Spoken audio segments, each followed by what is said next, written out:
Hello guys, আসসালামু আলাইকুম।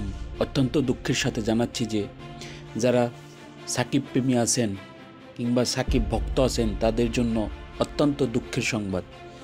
বাংলাদেশের প্রাণ, বাংলাদেশের জান সাকিব আল হাসান তিনি টি-20 এবং টেস্ট ক্রিকেট থেকে অবসর নিয়েছেন।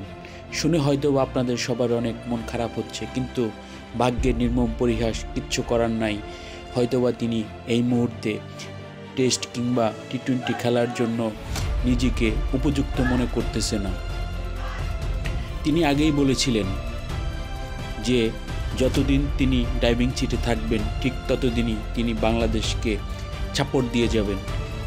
কিন্তু সে অনেক দিন যাবৎ ড্রাইভিং সিটে সেভাবে ভালো পারফর্ম পারতেছে না, বিদায়ী সে নিজ থেকে আরও অন্যান্যদের সুযোগ দেওয়ার জন্য সে নিজ থেকেই টেস্ট এবং টি-20 থেকে নিজেকে সরিয়ে নিচ্ছে।